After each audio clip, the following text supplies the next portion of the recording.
You're watching The Big Story. I'm Shawn Yao. I'm Riza Diaz. And I'm Pauline Verzosa. Tonight's big stories: Filipino Olympians, led by double gold medalist Carlos Yulo, were given a warm and rousing welcome by thousands of Filipino supporters in a homecoming parade around Manila. Dismissed Bamban Mayor Alice Go is not catching a break. She's being sued yet again, this time for tax evasion. And we'll have on the show Oceana Philippines' Gloria Ramos to talk about the widespread impact of the oil spill in Manila Bay.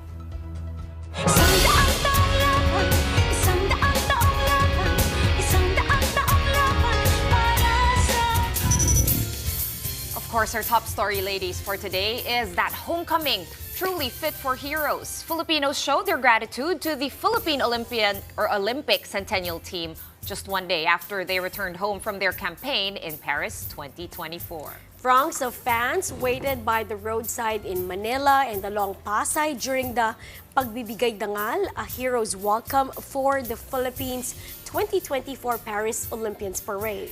And right after that, our Filipino Olympians made their way to the Rizal Memorial Complex for a short program. So that was so exciting to see our Filipino Olympians having that welcome parade after returning home last night from Paris. They did have this 7-kilometer parade. And even though it was hot outside this afternoon, we saw our Olympians waving to thousands of fans who were there to welcome them.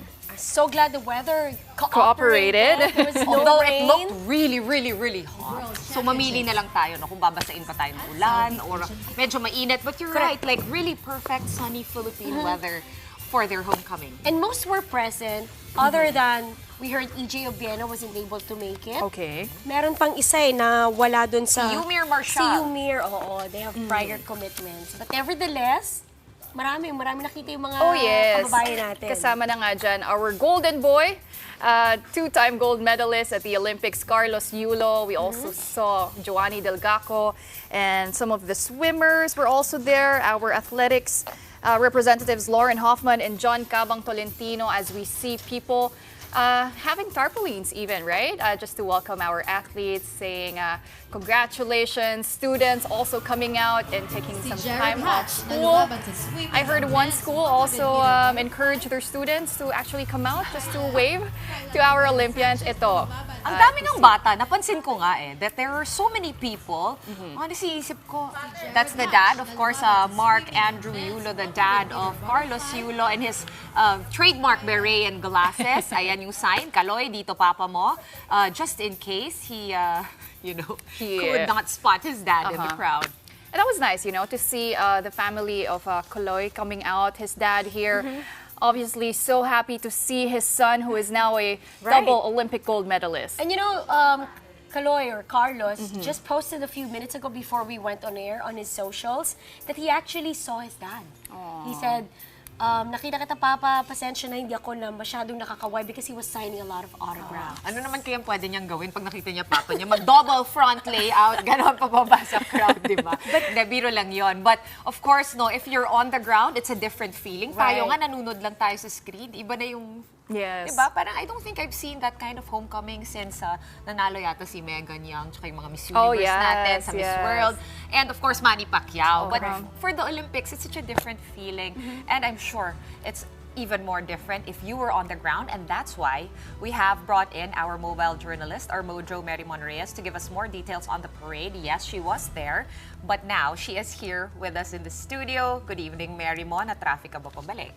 Actually, yes. Medyo naipit tayo sa traffic, especially dun sa area ng Rizal Memorial Sports Coliseum. Pero still, I'm here and I'm happy to share the story ko ano yung mga naobserbahan natin in field. Gaano karaming tao ba? Kasi may mga parts May estimate na ba? Oo nga may official estimate ba yung PNP or like, if wala, just describe, no? Kasi nung una parang medyo manipis yung tao But as the float went on, parang ang dami palang tao. Yes. Actually, yung mga nakausap ko doon mismo sa V. Soto, sa harap ng Aliw Theater, where the parade begins, ang tansya daw nila baka mga libo-libo yung dadalo. So, doon sa pinaka-route from Aliw Theater, Ross Boulevard, hanggang President Quirino Avenue, Adriatico Street, hanggang doon mismo sa Rizal Coliseum. They're expecting thousands, if not more, sa estimates nila ng pupunta. Pero nakapunta kasi ako doon as early as mga 10 a.m., 11 a.m.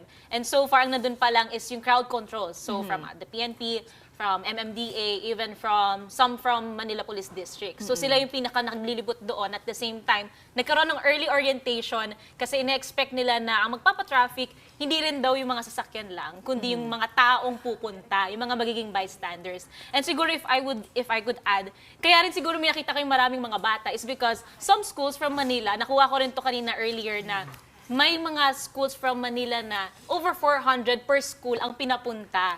From Calao to TAF para manood sila. So, ang nakausap ko kasi kanina is yung principal ng VMAPA High School sa San Miguel, Manila. So, sila, 400 students, combination na yun, students, teaching, non-teaching staff, faculty. Bandang mga 2:30, pinapunta na sila doon sa area nila. So, even the children got the opportunity to look and to see in person yung mga Olympians na. Pero ito, Mary Mon, aside from the students and the teachers who are there to welcome Kaloy, nakita rin natin some of his family members. Sino-sino pa ba yung mga sumalubong kay Kaloy? I heard meron pang dumayo mula sa malayong probinsya para lang makita ang ating Olympians. Yes, actually, habang naghihintay tayo, kasi medyo nagkaroon lang ng changes sa time ng start ng parade, may nakausap tayo. From Batangas pa sila, and first of all, wala naman daw silang idea or parang pake pagdating nga sa sports, be it international or national. However, nung nabalitaan nila na, oh, we brought home 4 medals, 2 bronze, 2 gold, and yung 2 gold na yun, galing pa sa isang artistic gymnast natin, doon daw nila nakita na, wow, kaya pala nating umabot sa international stage, international podiums. Kaya from Batangas, dinayo nila doon pa mismo sa Coliseum para lang makita nila in person yung mga atleta. Pero siguro, they're not also just crediting yung mga made medals. Lahat ng atleta daw. May may parang Olympic effect, 'di ba? Yung awareness, 'di ba? Now na even yung mga bata, I'm sure meron yung lasting effect to them. Yes.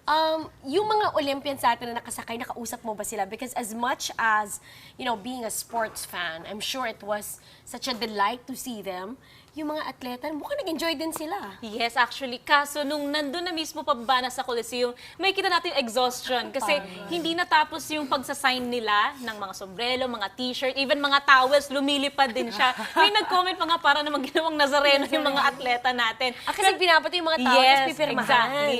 So, para siyang Nazareno, para siyang election campaign, di ba? Exactly, correct. Pero along the way, nakita ko rin na may mga batang tumatumbling. So, ginagaya nila yung isang pose. Sabi nila, para na akong si Carlos, para na akong si Kaloy. So, parang doon natin makikita na the pagod was worth it, definitely, until the end. Kasi, pagod man tignan yung athletes natin, pero nung bumaba sila at nakita pa rin nila yung waves of people supporting and waiting for them the entire day, nakikita ko pa rin yung mga ngiti sa mukha nila. Well, because they came from a flight last night, Tapos went straight to diretsong Malacanang, and it's a full day. Kasi Yes. prior to this parade, they were also in another Congress. event. They were in Congress. And too. of course, everyone who's on social media knows that Carlos Yulo also did the whole gondola thing, no? Sa Yes. McKinley Hill, sa may Correct. Taguig, na-award na sa kanya yung condo niya. So Condo. medyo sobrang dami nilang press events, kumbaga, today. Anong oras ba sila nakauwi daw kagabi from Malacanang? Actually, late na rin. Kasi bukod pa naman dun sa yung official program nila last night with the family of Marcos, nagkaroon din siya parang medyo small na after party. So, syempre, sila rin mismo na first time na ulit magkita-kita after a long journey, doing their sports, training for it. Nagkita-kita na sila ulit and they spend time together with their families, with their friends. Lahat na nag-welcome sa Malacanang kagabi. Pero alam mo yung maganda dito, it's indeed a homecoming for our Olympians kasi marami sa kanila nagsimula talaga sa Rizal Memorial Complex, 'di ba? Whether it's gymnastics, track, 'di ba? Yun talaga yung roots nila eh. Even the boxers, they have their quarters there. So parang full circle moment for our athletes, 'di ba? They get to come home, remember where they started. Pero meron mo ano nga bang next para sa mga Olympians natin? We know they have a busy schedule at for sure marami pa silang events this week. Yes, and yun nga si EJ Obian. Actually, yun din yung isa sa mga inaabangan daw talaga sa mga nakausap ko ang ating pole vaulter. However, since wala siya ngayon, So maraming na-disappoint na wala medyo siya. marami ang naging malungkot talaga kasi inaasahan nga nila na kompleto yung roster ng Olympians natin. Pero what we're expecting right now is after siguro nito, pag uwi naman nila, meron pa sila mga grand welcoming from their families, yung mga hometowns nila. Ayun. So we're looking into it if magkakaroon pa ba sila ng iba pang mga incentives from their LGUs. Baka meron pang mga magbibigay pa sa kanilang sponsorships. Actually, kanina rin may nakita akong tarpaulin, donut siya for Carlos Yulo. So tinanong ko, kayo po ba may plano ba kayong magbigay din ng lifetime supply ng donuts para kay Yulo? Ang sabi nila, yung CEO po namin tignan, pero parang gusto rin daw nilang bigyan lahat ng atleta. Lahat. Maganda yung mga ganon, yung mga nagbigay sa lahat ng atleta, no? Kasi syempre, of course, iba rin yung mga naka-gold, naka-medal at all. Pero ang hirap din kasi umabot ng Olympics. Eto, last question na lang, Mary Mon. Yung meron kasi tayong mga ibang atleta na hindi lumaki dito. Na-culture shock ba sila sa welcome parade na Filipino style, 100%? So far, kasi dun lang sa mga nakita natin kanina, hindi natin kasi sila nakausap dahil during the parade, syempre nasa distance tayo. At the same time, pagdating kasi nila sa Coliseum, bumaba rin sila agad for the program. Pero so far naman sa nakita natin sa kanila, mukhang masaya sila. Ang napansin lang din natin siguro, small observation lang din, na yung iba kasi sa mga binabato is mga t-shirt na suot-suot mismo ng ilan sa mga supporters. So, medyo expect natin na dahil nababad sa araw ang karamihan, so baka iba yung naging epekto nito sa mga natamaan na ating atleta para pirmahan yung mga yon. Well, you know, after all, kung dugo, pawis at, di ba, ang pag-uusapan, ay lahat yan talagang dumanak na. From day one or even before, you know, the Olympics at patuloy nilang pinatutunayan kung bakit sila deserving, di ba, of On a all lighter that. note, walang umaabot sa Olympics na hindi pinapawisan ng bonggang-bongga. I Correct. think Okay lang tons yan. of sweat that goes along with the That's true. Olympic journey. No? Maraming salamat. We're gonna let you rest now. I know mahaba yung araw mo. Mobile journalist, Mary Mon Reyes. Well, aside from the warm welcome from fans, cash incentives continue to pour in for our athletes who competed in Paris 2024. This time, let's get a rundown of those from Marian Enriquez. After the reception with the president at Malacanang last night, the next stop of the homecoming honors for our Olympians was the House of Representatives. House Speaker Martin Romualdez, along with other lawmakers, welcomed the athletes. Then this. All for double gold medalist Carlos Yulo and bronze medalists Nesty Petesio and Ira Villegas. Yulo was awarded the Congressional Medal of Excellence, the highest honor given by Congress to Filipino achievers in various fields, including sports. He also received over 14 million pesos in cash contributed by members of Congress. Maraming salamat po sa lahat po na nagdasal po sa amin at sumuporta. Nagpuyat po para mapanood po yung mga competitions namin. Maraming salamat po sa lahat po. God bless us all po. Ang panalo po namin ay panalo po nating lahat. Petesio and Villegas, meanwhile, each received 2.5 million pesos and were awarded the Congressional Medal of Distinction. Mas grabe pa yung suporta nila sa mga atleta po, kaya sobrang thankful po. Sobrang nakaka-proud po, tapos bagan the feeling po na baliwala talaga yung pagod tsaka hirap mo, tapos yung lahat po ng pinagdaanan ko, hindi siya biro. Kasi po yung dugot pawis, tapos malayo ka sa pamilya mo. Olympian pole vaulter EJ Obiena likewise expressed immense gratitude for the support he received despite falling short of a podium finish in Paris 2024. All the medalists deserve all the support, and I'm very grateful to be in such a position as myself. And I'm going to keep doing my best. The season's not over. There's still a few competitions for me to take part in this year, and hopefully I'll be able to retain my world ranking. Obiena and the rest of the Philippine Centennial Olympics team were awarded 500,000 pesos each. Yung karangalan na dinala nyo dito sa Pilipinas dahil sa pagpartisipasyon niyo sa Olympics sa Paris at sa pagkakanyo ng mga medalya ay napakagandang oportunidad na papakita yung gilas ng Pilipinas sa buong mundo. Romualdez has since ordered a review of RA 10699, also known as the National Athletes and Coaches Benefits and Incentives Act, Currently, the House of Representatives has already passed on second reading a proposed amendment that exempts donations, cash, and other incentives received by Filipino athletes competing in international competitions from taxes. Romualdez also promised to focus on the needs of Filipino athletes, and as early as now, some athletes have already expressed their requests. Sa national team, kailangan po talaga ng SNC nutritionist po. Sa pagkain po talaga, mahalaga din po talaga yung pagkain. Yung training area po, like po yung mga, yung gym, ganun po. Sana po matutukan po yun, tapos mabigyan po ng mga uniform yung mga atleta. For his part, Philippine Olympic Committee President Bambol Tolentino wants to ease the hiring process for foreign coaches to further improve the skills of Filipino athletes. Let's accept the reality that we can hire from developed countries, more developed countries, for foreign coaches, no? and look at the result. We broke the record for 2 consecutive Olympics. We were #1 in Southeast Asia.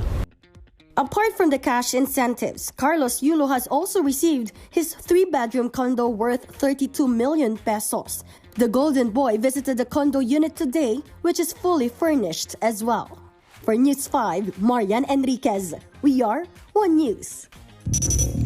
Well, we're going to be taking a quick break, but stay tuned, because up next, we talk about the short and long-term costs of recent oil spills in the country with Oceana Vice President Gloria Ramos. When the big story returns, stay tuned.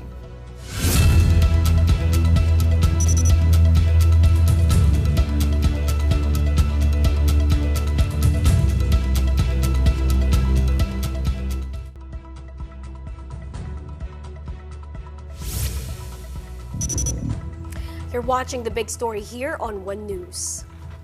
The Senate has summoned the owners of the vessels that caused the oil spill in Bataan as speculations rise on whether they were involved in oil smuggling. The Senate Committee on Environment led an inquiry into the oil spill incident today, with the operator of the sunken MT Terra Nova in attendance. Senators are now calling the attention of the owners of the MTKR Jason Bradley and MV Mirola Uno to attend the next hearing and explain their side. Aside from the MV Terra Nova, which carried 1.4 million liters of fuel, the 2 other vessels also met disaster at sea off the coast of Bataan. The province is now in a state of calamity because of that, and senators say government officials and regulators must also be held accountable. This is a circuitous, calamity-induced incident, and the blame should always be attributable to the government itself. Sino-sino po yon? Andito lahat yung mga personalities. Sino ba yung nagbigay ng lisensya? This is smuggling. Wala na itong buwis ito, yung kung totoo na oil smuggling ito. And this is not just smuggling that would affect our revenues as we tackle the budget for this year. We also look at the effects made in the environment. Manila Bay, all the way to Limay, Bataan, and perhaps the fishermen a little bit to the areas of Batangas. So timely that we are going to talk about the possible extent of the damage that this 3-vessel oil spill could bring to Manila Bay and surrounding areas. We have with us tonight Attorney Gloria Ramos, Vice President of Oceana Philippines International. Attorney Gloria, good evening. Thank you so much for joining us. Hi, good evening, and thanks for having me. We welcome this invitation. All right, we've heard the numbers already, and we saw your report, which you have published on social media also. Tell us first what your findings are. How bad could this possibly be, both for the environment and for our fishermen? Well, it's a potential ecological catastrophe if the over 1 million liters of oil will be leaking into the ocean, into Manila Bay. Kaya meron na nga meron nang lumabas, but the owners are saying na ano pa nga, hindi daw yon kasi they undertook remedial measures to make sure na hindi mag-all spill despite the sinking. But we listened to the coastal residents and of course the local government units which have already declared a state of calamity. So may nangyayari na, may damages na, may loss of livelihoods na for the coastal communities, and of course, impact sa environment. Kaagad, meron na yan. Yung paggamit pa nga ng oil, yung mga chemicals, no, para ma-disperse yung oil, that's already toxic. And the industrial oil itself is toxic. So, paulit-ulit na lang ito, sabi nga ni Senator Tolentino, it's circuitous and makita mo talaga si Senator Tolentino and Senator Villar are really exasperated already because we are supposed to have a national oil spill contingency plan at may mga maraming batas to prevent or reduce, mitigate impacts of pollution, and this time is the oil pollution, pero hindi nasusunod. We pointed out, apart from our position paper, hearing from the various resource speakers, na kulang yung disclosure sa public.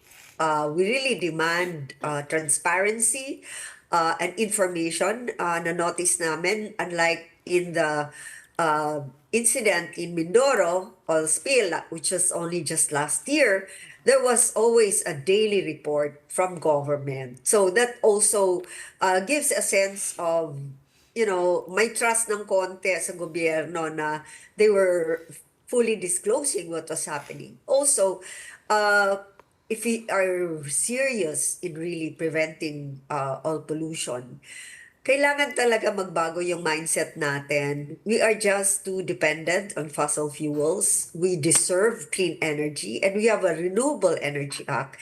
Pero parang wala pa rin. And then, consider also regulations in ecologically critical areas, and that's Manila Bay.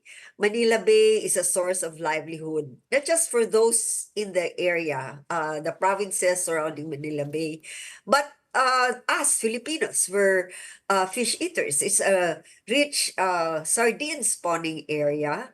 Ang wild birds, migratory pathway nila yan. At tayong mga Filipinos are really dependent on fish for our sustenance and nutrition. And what will happen now? Nagsabi ang governor ng Bataan, Governor Garcia, na wala nang bumibili sa isda kasi amoy na daw, langis. Oh, yun nga yung sinabi nila, attorney, no, lumabas nga sa mga balita today na lasang oil daw or lasang fuel daw yung mga isda. Pero let's zoom in on yung sinabi ninyo. I think historically speaking, yung Manila Bay, kaya nga dito tinayo yung City of Manila nung mga Espanyol nung dumating sila before dahil nga napaka-rich nito and it's a source of life. Binanggit nyo na yung figures, so 60 migratory birds, marami ng threatened species. Babanggitin ko yung mga ibang mga pangyayari doon na modern, no? Isa na doon yung Dolomite Beach, isa na dyan yung napakaraming reclamation na nagyayari doon. Bukod doon sa oil spill, paano ba't nagsasama-sama tong mga bagong mga pakana dyan sa Manila Bay, and ano ba yung nagyayari sa ilalim? May pag-asa pa ba na malinis yung Manila Bay? Alam mo, may Supreme Court ruling nga on Manila Bay that should be restored to its former pristine state. Kaya nga, nagiging mandamus ruling yun. Mandamus compelling the agencies, there are many agencies involved to perform their mandates and make Manila Bay healthy and safe and clean and sustainable. Kailangan talaga desidido tayo. There has to be, I don't want to say political will, but there has to be that determination na ayusin natin ang ating kapaligiran, ang ating ang Manila Bay, no? And not just Manila Bay, but our waterways. So, on our part also, nakita din namin na hindi naman pwedeng palagi na lang ang gobyerno ang ating i-blame. Kailangan din tayo talagang mag-engage with government and the government agencies involved. For example, and we mentioned this in our report to the Senate, in our position paper to the Senate, we're thinking of having a compliance audit. It's so far as the National Oil Spill Contingency Plan is concerned, ang daming tanong na pwede mong maitanong sa mga ahensya. So this is going to guide agencies also and stakeholders because we have to be involved in this. But palagi na lang tong pabalik na at pabalik unless we do something.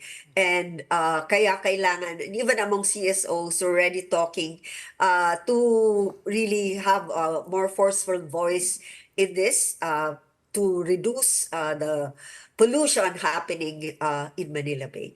Attorney Gloria, when it comes to response, sabi po ng Philippine Coast Guard, they've been working 24/7, siphoning operations have already begun. But are we doing enough? And what do you think is the most efficient way para ma-contain talaga po ang oil na ito? Hindi talaga enough. Alam mo, kung 1 million liters of oil nga ang involved, dapat tier 3 na kaagad eh. What does it mean? All possible resources have to be there, national, international resources. Kailangan mag-call na for international assistance. And then the equipment should be ready. Eh, hindi nga ma-siphon kaagad na maghintay pa tayo ng ilang araw, di ba? Which really shows the lack of preparedness of government to do the job. So, kaya sabi nga ni Senator Tolentino, kasi andun yung DOLE, they have this tupad program. Sabi ni Senator Tolentino, sapat ba yun? So dapat tupad at sapat ang response natin. Hindi lang oil spill, but you know, in what is happening now. Because climate change is really there, but hindi pa natin na-acknowledge. That's shown by our denial. Now, we have to do something. For example, in other countries, meron talaga silang clear target for renewable energy, clean energy by 2030. And you can see, for example, in Hawaii, yung rooftops ng mga bahay doon, puro na solar panel, and then meron ng wind power. Nakikita mo, visible. Sa atin, saan ba? Nangyayari na ba yun? Kaya ano rin frustrating, it's painful, but we cannot stop and really, we really have to do our job. And that's why nag-extend kami soon after our Senate hearing. We had a conversation with Undersecretary Sarmiento of DOTR, and he was very kind and really wanted to help the fisher folks and said na those who are affected by this oil spill, they should connect immediately with the DOTR, and we're going to do our share also para sila ay macompensated from what is happening. But more than that, it's really already implementing the various laws that we have to ensure that we have a healthy, safe, resilient natural ecosystems. Mahina tayo doon. Okay, Attorney, nabanggit nyo nga yung oil spill contingency fund na dapat i-audit. As far as you know, ginagamit po ba itong fund? Nag-e-exist po ba siya? Sinong may hawak dito? Kasi I think the other thing is, sabi nga ni Senator Francis Tolentino, the blame is attributable to government itself. But like you said, we should all take part. We should also be able to demand accountability when it is needed, right? So, minsan kasi hindi natin alam. Let's take nung nabanggit ninyo, February of last year, lumubog yung MT Princess Empress doon sa may malapit sa Verde Island Passage sa may Mindoro.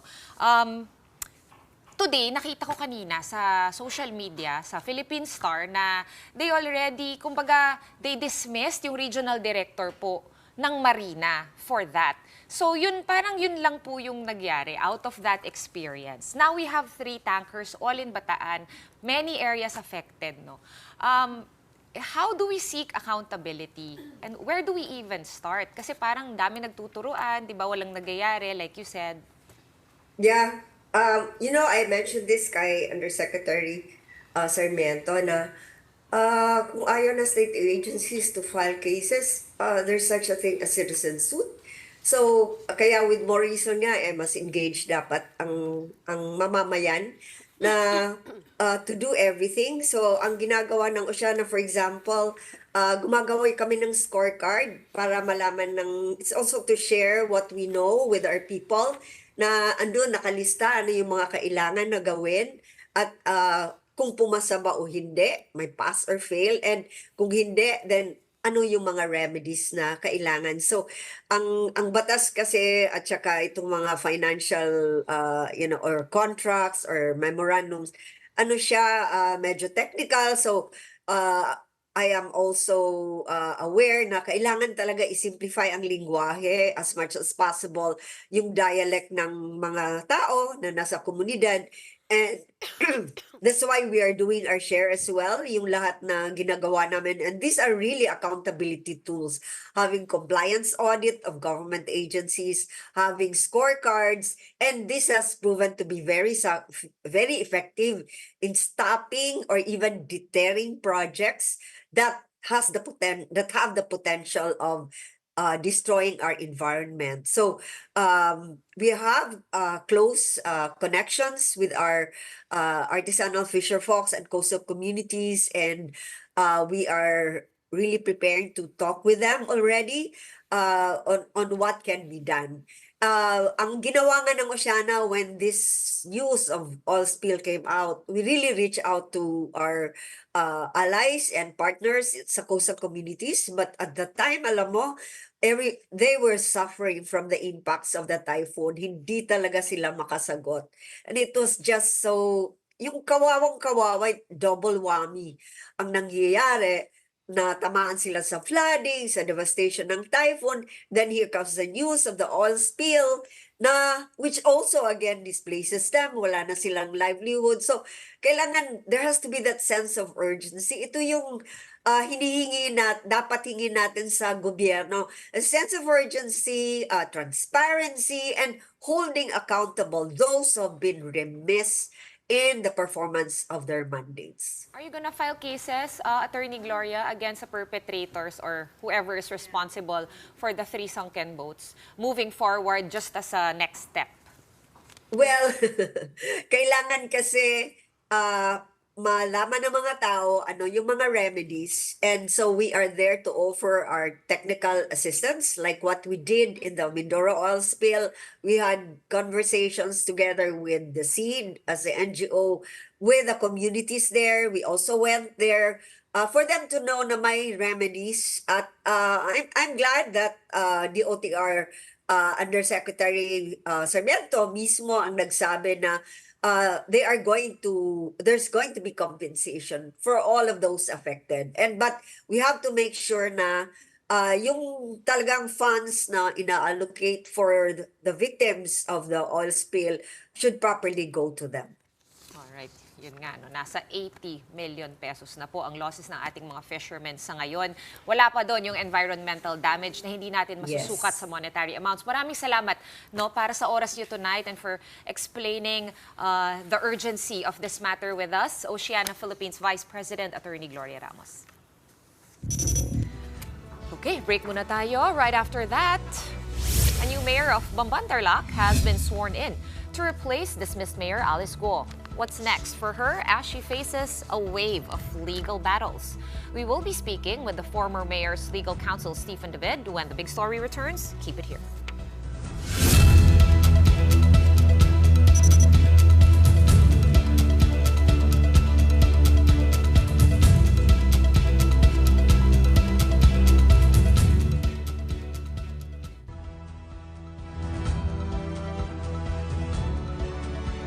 You're still watching the big story here on One News. Now, Alice Guo's legal troubles seem unending. After being recently dismissed as mayor of Bamban-Tarlac, Guo has a new case, tax evasion. The details from Brian Castillo. And that I impose this obligation upon myself voluntarily, without mental reservation, or purpose of evasion. So help me God. Congratulations. Municipal Councilor Erano Timbang is now officially the acting mayor of Bamban-Tarlac. His oath-taking took place in Camp Crami, Quezon City, a day after the Office of the Ombudsman ordered the dismissal of his predecessor, Alice Guo. The Ombudsman found Guo guilty of grave misconduct. in connection with her links to a raided Pogo hub in Bamban. Aside from Guo, the Tarlac Municipality's vice mayor and some of the members of the Sangguniang Bayan were also sanctioned and were suspended for 3 months. The ombudsman acquitted Timbang, the lone opposition to the issuance of permit to the Bamban Pogo, and the local executive next in line to replace Guo. So, uupo niya by succession should be the vice mayor. But the vice mayor is 3 months, meron siyang suspension. Sinong pipirma sa mga pasweldo, kuryente, tubig, sa mga kinakailangang permit? So, maglalagay muna kami ngayon ng uupo ng 3 buwan. While there are Bamban residents who are pleased by his assumption into temporary power, Timbang says he realizes that many of Guo's supporters are heartbroken by the turn of events. Na-overwhelm ako, may umiyak na mga taga-Bamban sa nangyari sa akin. Ay sa 3 buwan na panunungkulan ko, gagawin ko po ang aking makakaya para mapagsilbihan ko po ang bayan ng Bamban. Secretary Abalos has a similar plea to Bamban residents. He calls for sobriety as their municipality goes through a transition in leadership. Ang sa akin lang ay sana galangin po natin ang desisyon ng korte dahil alam naman natin na ang isang bansang demokrasya ang basihan nito at parati ang hustisya, no? At ang hustisya ang basihan ng batas. The DILG is set to create a screening committee to fill up vacant positions in the Bamban Council. At the moment, former Mayor Alice Go is still nowhere to be found. She has a string of charges, including an arrest order with the Senate, which cited her in contempt for refusing to attend inquiries on the Pogo probe. And yesterday, a subpoena from Comelec for material representation. There's also the non-bailable qualified trafficking case filed in June at the Justice Department, which preliminary investigation has already started. Another legal trouble for Guo is the co-warranto petition filed by the Office of the Solicitor General. The Solgen also questioned her citizenship and accused her of gross dishonesty. Then in July, the Court of Appeals ordered the freeze of Guo's bank accounts and assets.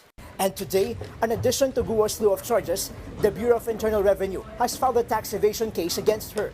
This stems from Guo's supposed admission to selling her shares in Baofu Land Development Corporation to businessman Jack Uy. The BIR later learned that Guo did not pay for capital gains and documentary stamp taxes for the transfer of said shares, worth 500,000 pesos. Uy and Baofu Corporate Secretary Rachel Joan Malonzo Carrion have also been sued. Maliit lang yung value ng shares na pinalabas niya binenta, kaya ang amount nito ay nasa 500,000 pesos. Pero itong pagpatuloy na pag-audit natin doon sa mga iba pang transaksyon niya ay patuloy pa at tinitingnan pa natin kung ano pa ang mahabol natin sa kanya. The legal team of Guo is reserving comment on the BIR case until they receive a copy of the subpoena. As to his client's dismissal from government service, lawyer Stephen David finds the ombudsman's decision unfortunate. David says the next legal step is the filing of a motion for reconsideration before the Court of Appeals. For News 5, Brian Castillo, we are One News. To tell us more about the motion for reconsideration that they are filing, among other things, is one of Alice Guo's lawyers, Attorney Stephen David. Attorney, good evening. Nice to see you again. Can you hear us okay? Yes, good evening, beautiful ladies. Okay, simulan na lang muna natin yung motion for reconsideration sa CA or Court of Appeals.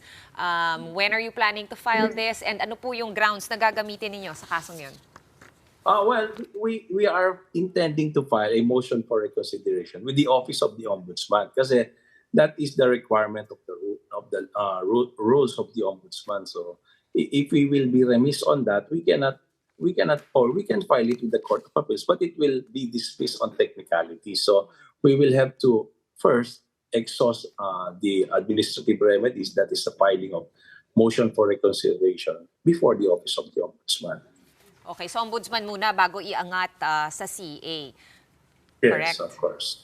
Okay. Now, since we last spoke, attorney, ang dami na pong kaso. So, like you said, like we've been talking about yung ombudsman dismissal for grave misconduct, yung BIR tax evasion, yung co-waranto sa Solgen, yung Comelec, nasabpina po si Mayor Go ulit for material misrepresentation, and of course, yung qualified trafficking sa DOJ. At this point, may balak pa po bang magpakita sa publiko si Mayor Alice? Well, ako kasi I was always persuading her to present herself before this proper forum kasi I regret kasi na she cannot even present her side. Kasi if you will not appear before this tribunal, parang ang hirap magdepensa. So sayang naman kasi ako I believe in the merits of her defense. Mababaliwala yan. Sabi ko, I was always telling her, you're still young.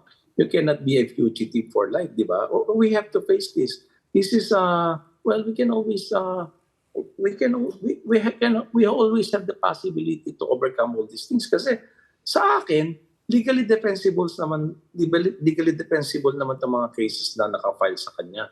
Kailangan lang talaga mag-active participation siya by presenting herself. How much harder is your job, attorney, no, na yun nga, na she's reticent, ayaw niyang humarap right now?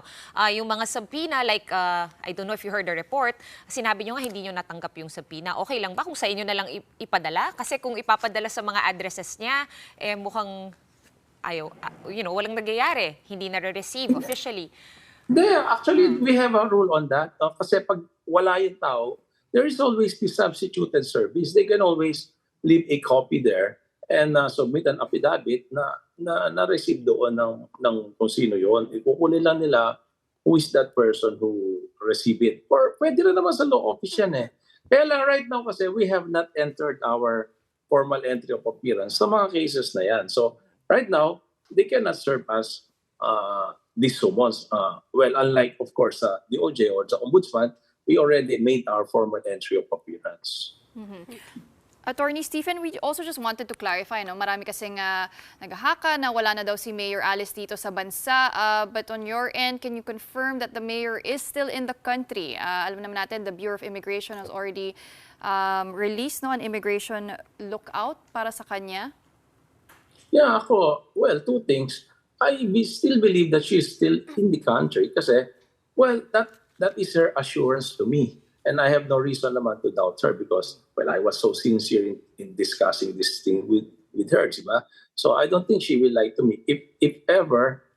And number two, I still believe in the capability and integrity of the Bureau of Immigration. Siyempre, they have the capacity to safeguard our ports. Kung merong mga attempts to leave the country, makikita naman yan ng immigration eh. So wala naman eh. So I still believe that Mayor Alice is still within the Philippines. Do you still talk to her, attorney? When was the last time you spoke? Sunod-sunod kasi yung lumalabas na balita. Kung may lumabas ba na bagong balita, bagong kaso against her, do you guys talk after every piece of breaking news? How does your relationship work? We do. Sometimes, I do confer with her, but sometimes, well, I have other lawyers in the office. I just assign other lawyers to confer and get this side of the other side, the side of Mayor Alice, concerning the new issues which has come out from the media. So it's not always me who is conferring. Sometimes the other lawyers in our office, but most of the time. You personally, attorney, kailan niyo siya last nakausap? This week. This week. I think 2 days ago. And di pa siya nagbabago ng isip? She hasn't changed her mind? Hindi pa, unfortunately. Attorney, how about her assets and yung mga bank accounts po niya na in-order po ng Court of Appeals to be frozen? That was July 10 for 20 days. Na-extend po ba yan or has it been lifted? No, it was extended. That's why sabi ko, it's so unfortunate. Ang dami kasi pwedeng harapin eh. So kung wala siya, so it will not be easy, di ba? Kasi siyempre, she should be there presenting her side of the story. And we will only be assisting her on legal points. So sayang naman kung hindi siya maka-attend in the eyes of the public, mananatiling ganyan ng kwento ng buhay niya, di ba? Unlike kung umapir siya, harapin natin itong katotohanan. Ako personally, I still believe in that the truth will come out. And ako naniniwala pa rin naman sa kanya. Pero you haven't been able to convince her kasi, attorney. How crucial is it for her to actually come out and face these charges? Yeah. At saka, ano ba yung sinasabi niyang reason niya? Kumbaga, top reason for not wanting to face the cases? Natatakot po ba siya? She wants to face the cases. But there is another factor. That's why she doesn't want to appear because right now whether it's real or imaginary, sabi ko nga, she's fearing for her life. Kasi ang daming threats na nape-perceive niya, and being the person that she is, hindi ko rin naman masabi na wala yan. Kasi paano kung totoo, di ba? So that's her fear, whether it's real or imaginary. Feeling niya, delikado buhay niya. So rather na i-safeguard niya yung buhay niya kasi i-risk niya by exposing herself to the public. So meron ba siyang particular na kinakatakutan or takot siya sa general public? Well, di ba ang dami kasi niyang cyberbullying, ang dami bashers, ang dami nagagalit sa kanya. Plus, the mere fact na tinag siya na Chinese spy, ngayon kasi parang hindi maganda ang tingin natin sa nangyayari sa gobyerno natin because of the West Philippines, everything. Parang gano'n. So, ang feeling niya, whether it's real nga or imaginary, feeling niya, siya yung poster girl ng China laban sa mga ginagawang ito ng mainland sa specific, wala naman pong specific threat kung nabanggit. Kumbaga, itong person X. Wala naman specific threat. Although maraming nagsasabi sa kanya, pero siyempre, hindi naman validated dyan. Pero being a single person siya lang, hindi mo maiwasan na matakot siya. Ako, kaya hindi ko rin siya ma-blame. Sabi ko nga, ang ganda sana kung mag-appear ka, di ba? Kasi kaya naman natin niya human trafficking. Dali naman depensahan niya sa totoo lang. Sa ombudsman, sa BIR, di bayaran mo kung ano man yung tax deficiency, yung co-warranto o yung representation. Premature yan kasi right now meron silang case sa RTC questioning the certificate of live birth, di ba? Right now, she's still a Filipino, a holder of a valid Philippine passport, etc. So, para sa akin, these cases before the courts, yung co-warranto, etc., premature pa to eh. Kaya lang, kung wala nga tayong defense, paano natin i-present na to? So parang nasa stalemate tayo right now, no? With Mayor Alice Go, yun nga, natatakot siya, ayaw niyang humarap, even if you try to convince her. So anong next step ninyo? No, hindi tayo stalemate. Actually, she's on the losing. So hindi tayo stalemate. Actually, she's on the losing. And kasi time is running out. Meron tayong period to comply with the summons, orders, sagot. If we will lose all this period, mahihirapan tayo, di ba? Ang labas niyan, default. We might not even we might not be able to present our case. Sayang, sabi ko nga sa Attorney, if in the case na itong si Alice Go does not cooperate, sabi niyo you're working on a timeline, di ba? Kung hindi siya mag-cooperate, you won't be able to have your defense. Ano pong plano niyo? Ano pong mangyayari sa inyong kaso? Well, may mga instances naman that we can represent her even when she's away because we have this special power of attorney, but it's not always the case. There are times that her personal appearance or her personal participation will be required. So, yun ang mga worries ko pag may mga ganun mga events. Or sa ombudsman naman, we can always file the MR, motion for reconciliation. Tama po ba ako? Yung COMELEC kailangan siyang sumipot personally? No, we have to file only the answer. Kailangan lang namin sumagot doon. Okay. So, alin po yung kaso that requires her personal appearance? Oh, well, kung i-require siya ng court, like for example, kailangan niya mag-appear for identification, for arraignment. May mga instances kasi na nire-require siya ng court or ng body to appear. Kung hindi siya makaka-appear doon, may legal consequence yun. Okay, so abangan na lang namin ang susunod na kabanata dito. Once again, thank you so much for talking to us here on The Big Story. Attorney Stephen David, lawyer to dismiss Mamban Mayor Alice Go. Thank you. Okay, bye. Good night. Thank you. Alright, so much to unfold and uncover on the next Napakadami days. nating teleserye. Oh, yes. But it's nice to always go back to our Filipino Olympians. The Olympic fever is still not over for us as we're celebrating them. And I think that's a singular piece of news event, kumbaga, that has really uplifted Filipino spirit. Oh, yes. Diba? And I'm not ready to let go. Right, that's the highlight of today. Of the year. We'll all sleep tonight feeling happy and proud of them. Of course. of our Filipino Olympians. All right, and I guess we will be seeing them still, no? Marami pa silang, kumbaga, ano ba tawag yung schedule sa media. And babantayan namin lahat yan. But for tonight, that's it from us three over here at The Big Story. We are One News, all sides, all the time. Thank you and good night.